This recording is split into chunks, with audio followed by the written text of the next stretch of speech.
আপনাদের স্বাগত জানাই আমি আমার আলোচনা শুনবার জন্য। বা গত কয়েকদিন ধরেই অনেক ঘটনাবহুল বাংলাদেশ এবং সেই ঘটনার মধ্যে একটা গুরুত্বপূর্ণ বিষয় আলোচনায় আছে, কিন্তু যতটা গুরুত্ব পাবার কথা ততটা পাচ্ছে কিনা আমার সংশয় আছে। আপনারা জানেন যে মার্কিন প্রেসিডেন্ট ডোনাল্ড ট্রাম্পের যে শুল্ক নীতি, সেটা পৃথিবীর অনেক দেশকেই চরম ঝুঁকির মধ্যে ফেলে দিচ্ছে এবং তার মধ্যে বাংলাদেশ অন্যতম। এবং এই শুল্ক নীতিতে যে পরিমাণ শুল্ক আমরা রপ্তানি করি যুক্তরাষ্ট্রের সিঙ্গেল কান্ট্রি হিসেবে সবচেয়ে বেশি, বিশেষ করে তৈরি পোশাক খাতে সবচেয়ে বেশি রপ্তানি করবার কারণে আমরা একটা বিপদগ্রস্ত হব। এর মধ্যে 35% শুল্ক, আগের শুল্ক যোগ করলে সেটা অনেক 50-এর উপরে চলে যায়। এটা নিয়ে আসলে আমরা কতটা সুবিধা করতে পারবো? পৃথিবীর অনেক দেশ নেগোশিয়েট করবার চেষ্টা করছে, অনেকে ইতিমধ্যেই বোঝা যাচ্ছে বেশ খানিকটা সফল।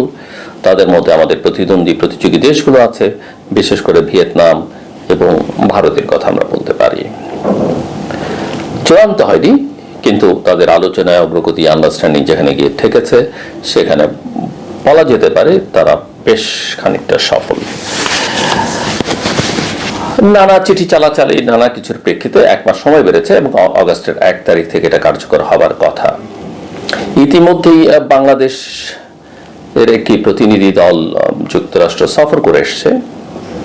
এর আগে আমরা জানি নানা পর্যায়ে, বিশেষ করে বাংলাদেশের নিরাপত্তা উপদেষ্টা, তিনি যুক্তরাষ্ট্রে এইসব বিষয় নিয়ে দেন দরবার করছিলেন। কিন্তু কেউ প্রশ্ন তোলেন যে নিরাপত্তা উপদেষ্টার সঙ্গে এই শুল্কের, যার সঙ্গে বাণিজ্য সম্পর্ক, কি সম্পর্ক রয়েছে, বা তার সম্পর্কে যে একটা পারসেপশন বাংলাদেশে তৈরি করা হচ্ছে তিনি যুক্তরাষ্ট্রের খুব ঘনিষ্ঠ, তিনি এটা করে ফেলবেন, ওটা করে ফেলবেন, কিন্তু বাস্তবে কি তিনি কিছু আসলে করতে পারছেন?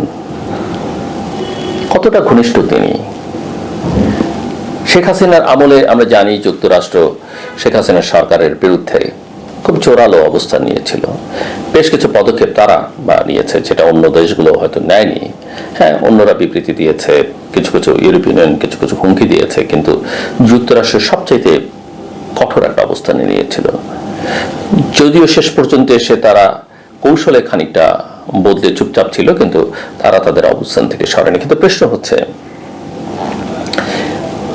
সেই সময়টা তো এই যে যুক্তরাষ্ট্রের সরকারের সঙ্গে দেশের ভেতরে, দেশের বাইরে যারা দিন দরবার করেছেন, কথাবার্তা বলেছেন, বা যুক্তরাষ্ট্রে থাকা যেসব জ্ঞানীগুণী মানুষরা বিভিন্ন ফোরামে বাংলাদেশের অবস্থা নিয়ে কথা বলেছেন, এমনকি বিভিন্ন ওয়েবিনারেও যারা কথাবার্তা বলেছেন, বাংলাদেশের এই নিরাপত্তা উপদেষ্টা কি তার কোথাও কোনোদিন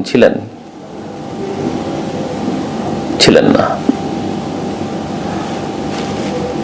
এমন একটা আবহ তৈরি করা হচ্ছে যে তিনি সব করে ফেলবেন, তিনি লন্ডন বৈঠক করে দিলেন, তিনি এটা করে ফেলবেন।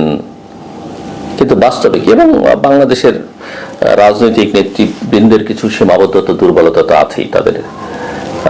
নিঃসন্দেহে তারা আমাদের সবার চেয়ে গুরুত্বপূর্ণ মানুষ, তাদেরকে সমর্থন করে, কিন্তু কিছু কিছু বোঝা পড়ার ক্ষেত্রে তাদের যথেষ্ট পরিমাণে ঘাটতি আছে। তারা যে কোনো কিছু দেখলেই হুমড়ি খেয়ে পড়েন, অনেক ক্ষেত্রে বুঝে কিংবা না বুঝে।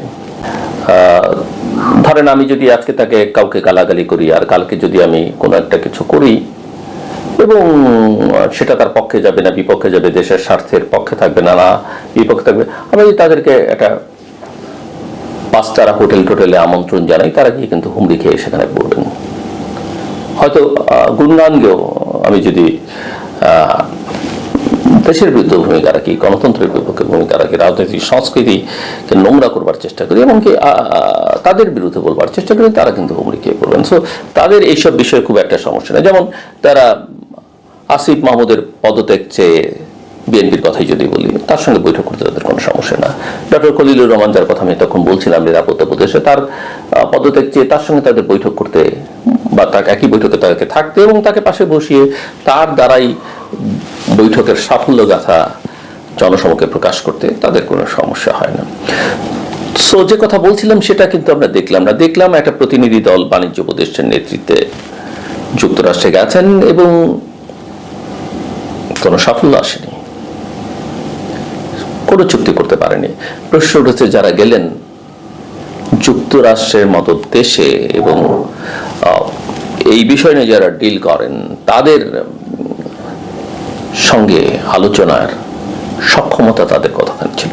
বাংলাদেশের নেগোসিয়েশন স্কিল যে কোনো ক্ষেত্রে অত্যন্ত পুরো আমরা জানি, আমরা কোনো ব্যাকগ্রাউন্ড রিসার্চ করে আমাদের প্রতিনিধিরা তেমন একটা জান না, অনেক ক্ষেত্রেই সফল। ইভেন ভারতীয় পাকিস্তানিরা যেভাবে দর কষাকষি করতে পারে বাংলাদেশ কোনোদিনই পারে না, ভারতের সঙ্গে বাংলাদেশ অনেক সময় পারে না। সো এই জায়গাটায় একটা বড় দুর্বলতা। যারা গেলেন তারা কি আমাদের স্টেক হোল্ডারদের সঙ্গে কথাবার্তা বলে গেছেন? তারা কি অর্থনীতিবিদদের সঙ্গে কথা বলেছেন? তারা কি আমাদের রপ্তানিকারকদের সঙ্গে, ব্যবসায়ী নেতাদের সঙ্গে কথা বলেছেন? আমি তো মনে করি তাদের কয়েকজনকে যদি তারা নিয়েও যেতেন এই প্রতিনিধি দলে, আনুষ্ঠানিক বৈঠকে নিয়ে যেতে পারতেন, না পারলে অনানুষ্ঠানিক বৈঠকে তাদেরকে যুক্ত করতে পারতেন, না পারলে তাদেরকে হোটেলে রেখে, এই যে তারা এতগুলো মিটিং করেছেন, 3-4 দিন ধরে মিটিং করে, মিটিংয়ে কিন্তু সকাল বিকাল প্রচুর 30-40টা মিটিং তারা করেছেন আমরা শুনলাম, নিশ্চয়ই ব্রেক পেয়েছেন। এই ব্রেকগুলো তো তারা কিন্তু অন্যদের সঙ্গে কনসাল্ট করতে পারতেন। সো তারা এটা করেননি। এবং যারা গেছেন আমি তাদের সম্পর্কে খুব বেশি কিছু বলতে চাই না। অনেকেই প্রশ্ন তুলেছেন যে তাদের আসলে কি যোগ্যতা ছিল, তারা আসলে কতটা সফল হচ্ছেন। এসে একজন তারা প্রেস কনফারেন্স বা ব্রিফিং করেছেন সাংবাদিকদের, সেখানেও তাদের যে পারফরমেন্স দেখলাম, তারা সাংবাদিকদের প্রশ্নের উত্তর দিতে গিয়ে উত্তেজিত হয়ে যান। মানুষ উত্তেজিত হয় যখন তার লিমিটেশনস থাকে, মানুষ উত্তেজিত হয় অধিকাংশ সময়, দু একটা ছোটখাটো ব্যতিক্রমবাদী, যখন তার দুর্বলতা থাকে। সো এটা কিন্তু আমরা দেখলাম। একজন উপদেষ্টা ধারণা দিলেন যে এখানে সিকিউরিটির কিছু ইস্যুজ আছে, যুক্তরাষ্ট্র এটা চায় ওটা চায়, এরকম একটা আবহ কিন্তু বাংলাদেশে তৈরি করবার চেষ্টা করছে। হ্যাঁ, যুক্তরাষ্ট্র তো কিছু কিছু বিষয় চাইতেই পারে, চায়, আপনিও চান না, আমরাও চাই, সবারই চাই, যে যা আর দেশের স্বার্থ দেখবে। আপনি রপ্তানি সুবিধা নেবেন, ব্যবসা করবেন, সে কিছু চাইতে পারে না, কিন্তু হ্যাঁ আপনি দেশের স্বার্থ বিপন্ন করে কিছু করবেন না। আমরা জানি যুক্তরাষ্ট্রে যেমন জিসোমিয়া নানান কিছু নিয়ে অনেকদিন ধরে দেন দরবার করছে, বাংলাদেশের লেবার রাইটস নিয়ে দীর্ঘদিন ধরে দেন দরবার করছে। এগুলো যুক্তরাষ্ট্র ঘোষণা দিয়ে করছে, কোনো কিছু গোপন না। এটা শেখ হাসিনার ওই বলা সেন্ট মার্টিন দ্বীপ চাইছে, এটা চাইছে, ওটা চাইছে, তাহলেই ক্ষমতায় থাকতে পারতাম, ব্যাপারটা এরকম না। ওরা যা চাইছে সেটা ঘোষণা দিয়ে চাইছে। তো আপনি এগুলো নেগোশিয়েট করেন, সেটা করতে আপনি কেন পারছেন না? এটাই হচ্ছে আমার প্রশ্ন। একটা বহুপক্ষীয় শক্তিশালী দল ছিল, কিন্তু এর বাইরে যে কথাগুলো হচ্ছে যে বা যুক্তরাষ্ট্র এটা চায়, বাংলাদেশের ওটা চায়, এখান থেকে এই করিডোর নানা কিছু নিয়ে যেগুলো আলোচনা হচ্ছে সেগুলো চায়, তো চায় যদি না পারেন, যদি জাতিকে জানান। আবার বলছেন যে জনগণকে এটা জানানো যাবে না, নন ডিসক্লোজার। তো জানানো যাবে না কেন? কি জানানো যাবে না? দেশের হয়ে আপনি চুক্তি করবেন, আপনাকে কে সেই ক্ষমতা বা অধিকার দিল দেশের জনগণকে না জানিয়ে আপনি অন্য আরেকটা দেশের সঙ্গে চুক্তি করবেন? এই অধিকার তো আপনাকে কেউ দেয়নি। যুক্তরাষ্ট্রেরও কোনো কর্মকর্তা, কোনো মন্ত্রী এই চুক্তি করে ফেলতে পারবেন না তার সিস্টেমকে না জানিয়ে, তার জনগণকে না জানিয়ে। তা আপনি এটা করবেন, আপনি জানাবেন না।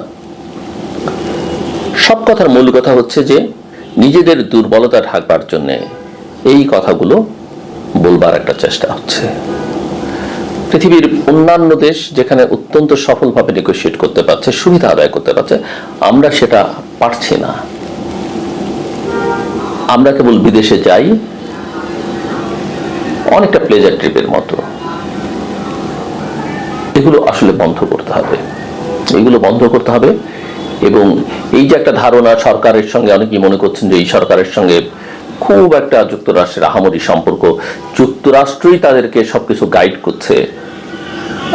আমি মনে করি ব্যাপারটা এরকম নয়। অনেকেই মনে করেন এই সরকারকে দীর্ঘদিন ক্ষমতা রাখতে চায় যুক্তরাষ্ট্র। আমি এটা বাই করতে রাজি না। আমি মনে করি যুক্তরাষ্ট্র বাংলাদেশে নির্বাচিত সরকার চায়, অন্যান্য শক্তিগুলো চায়, তাদের অনেকের ইউরোপীয় ইউনিয়ন সহ অনেকের যে মোহ ছিল রিফর্মের, সেই মোহ তাদের ধীরে ধীরে কেটে যাচ্ছে বলে আমার ধারণা। কাজেই নিজের ব্যর্থতার দায় অন্যের উপর চাপিয়ে দিয়ে কোনো লাভ নেই।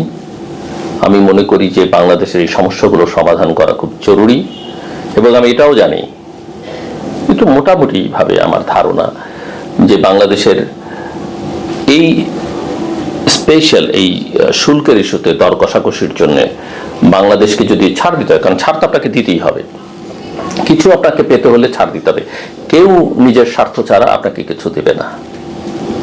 যা দেয় সেটা তো দেয়, অনুদান দেয়, ডোনেশন দেয়, ফাইন্যান্সিয়াল এইড দেয়, সেটা এক জিনিস, কিন্তু অন্যান্য ক্ষেত্রে সব ক্ষেত্রে এটা হবে না। আর আপনি সেটা চাইবেনই কেন? আপনার কাছে কেউ চাইলে আপনি কি দিয়ে দিতে পারেন বা দেন? তো সেক্ষেত্রে আমি যেটা মনে করি যে সরকারের এই নেগোসিয়েশনের প্রক্রিয়ার ক্ষেত্রে বাংলাদেশের রাজনৈতিক দলগুলো, বিশেষ করে বিএনপি সহ গুরুত্বপূর্ণ দলগুলো, বিশেষ করে বিএনপি সরকারকে মোটামুটি একটা সমর্থন দিয়েছিল বা এরকম একটা ধারণা দিয়েছিল যে দেশের স্বার্থে, কারণ এটা দেশের অর্থনৈতিক স্বার্থ অত্যন্ত গুরুত্বপূর্ণ ইস্যু, যদি কোথাও কোনো ছাড় দিতে হয়, যাতে যদি সেটা আমাদের জন্য খুব বড় ক্ষতি না হয় এবং বিপদগ্রস্ত আমরা হই এরকম কিছু না হয়, যদি সেটা আমাদের স্বাধীনতা সার্বভৌমত্বের সঙ্গে সম্পর্কিত না হয়, কিছু কিছু ক্ষেত্রে সরকার সেই নেগোসিয়েশনের প্রক্রিয়ার মধ্যে এগোতে পারে। কিন্তু আসলে সেটা করবার জন্য তো সক্ষমতা দরকার। সেই সক্ষমতা কি আছেই সরকারের, বা সেই সদিচ্ছাই কি তাদের আছে? আমি তো মনে করি তারা প্রত্যেকেই তাদের নিজ নিজ স্বার্থে কাজ করছেন, দেশের স্বার্থ তাদের বিবেচনার মধ্যে নেই। আমার কথা শুনবার জন্য আপনাদের অসংখ্য ধন্যবাদ। আপনাদের সবার জন্য শুভকামনা।